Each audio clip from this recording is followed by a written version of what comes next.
Un autre point sur le dessin, c'est le regard insistant. Donc, est-ce que les policiers vont surveiller les hommes, regarder comment les hommes osent poser leurs yeux sur des femmes et juger ou non si le regard est insistant? Pour un regard, vous voyez le truc, avoir une amende de 90 € pour un regard qu'on aura interprété comme insistant. C'est de la folie. Et pensez, vous êtes majoritairement des hommes, la situation des hommes donc qui draguent dans la rue. C'est le meilleur moyen pour les dissuader. Quel homme prendra encore le risque d'aller draguer dans la rue, sachant qu'il peut écoper d'une amende de 90 € si sa parole ou si un de ses gestes ou si son comportement est mal interprété? Est-ce que, avant de draguer, vous allez vous assurer qu'il n'y ait pas la police dans les alentours comme si vous étiez un délinquant qui s'apprête à voler un vélo? C'est une société complètement folle qu'ils sont en train de mettre en place et c'est normal.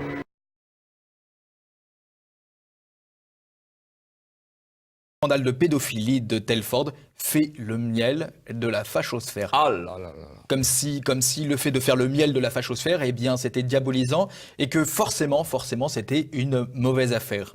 Et enfin, je vais terminer par un extrait vidéo extrêmement intéressant. C'est le JT du 20h de TF1.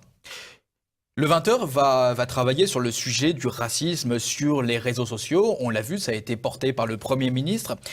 Et là, faute ou pas, j'en sais rien, mais en tout cas, on fait une image sur l'ordinateur de Sopo. Et on tombe sur quoi? On tombe sur l'article publié par le site de Souche, F de Souche, sur l'affaire de Telford. Une mission va être chargée de plancher sur des mesures législatives, avec en tête l'exemple allemand. Alors ça, c'est extrêmement important, puisque qu'est-ce qui se passe? Monsieur Philippe, le Premier ministre, va rajouter une énième loi contre le racisme, on en dira deux mots. Qui commande cette énième loi sur le racisme? C'est le président de SOS Racisme, c'est-à-dire une association bidon qui ne représente rien en dehors des subventions qu'elle reçoit. Mais M. Sopo parade à la télévision, explique qu'il va falloir lutter contre le racisme et grâce à cette loi, on va avoir de nouveaux moyens de lutte contre le racisme. Et qu'est-ce qui illustre pour lui le racisme, en quelque sorte? C'est tout simplement une capture d'écran du site François de Souche, qui révèle cette affaire de Telford que tous les médias voulaient occulter. C'est-à-dire que on voit très bien que l'objectif de la loi de M. Philippe, qui va aggraver les lois précédentes, c'est d'empêcher de faire apparaître la réalité. C'est véritablement une loi de censure, et là, je dois dire que M. Sopo nous en apporte la démonstration absolue, puisqu'on illustre la lutte contre le racisme par un article, une capture d'écran qui révèle un fait que les médias français voulaient cacher et auraient caché s'il n'y avait pas eu la réinfosphère.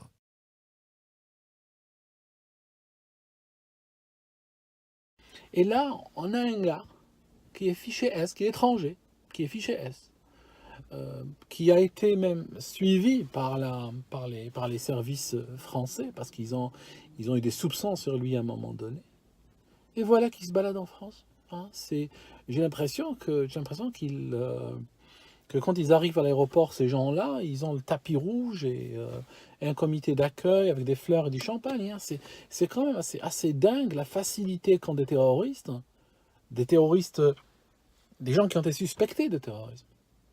Normalement, un étranger n'a pas à être suspecté de terrorisme. Un étranger n'a pas à être suivi par la DGSE ou peu importe, ou la DGSI. Il n'a pas à être suivi. Si un étranger est soupçonné de terrorisme et qu'on pense qu'il pose probablement un risque, il faut le ramasser, le virer du pays et de le frapper d'une interdiction de séjour. Et lui dire à l'oreille avant de l'embarquer dans l'avion, si tu reviens, on te tue. C'est tout. C'est très simple. Je ne comprends pas comment la police française va dépenser des dizaines de milliers ou des centaines de milliers d'euros à suivre un individu pour vérifier si oui ou non, s'il est possible. Un délinquant, c'est un étranger, un délinquant connu déjà pour des faits de délinquance. Je veux dire, il faut quoi pour se faire virer de votre pays? Je veux dire, c'est plus un pays, ça n'existe pas. Ça devient, à ce moment-là, c'est un pays sans frontières, sans loi. Je veux dire, n'importe qui arrive, tue qui il veut, il fait ce qu'il veut, commet des faits de délinquance, il repart chez lui, il revient. C'est un bordel, c'est pas un pays à la fin. Vous comprenez? Je suis abasourdi. Vous savez, je suis vraiment abasourdi. Je ne sais pas en quel mot vous le dire. Je veux dire, la seule personne politique qui avait été très claire sur ce sujet-là, c'était Marine Le Pen. Si un étranger est fiché S, soupçonné, il n'y a pas besoin d'arriver devant la justice et convaincre un jury ou autre, s'il est soupçonné de faits de terrorisme, s'il est soupçonné de radicalisation, s'il commet des faits de délinquance, il part dans la journée. Et vous inquiétez pas, je sais qu'il y a des gauchistes qui m'écoutent et tout, je vous dis un truc. Votre pays, permettez-moi de vous le dire aujourd'hui, il y a énormément de pays qui sont extrêmement plus agréables à vivre que votre pays. Quand vous allez expulser quelqu'un de France, ce ne sera pas l'enfer pour lui, je vous assure.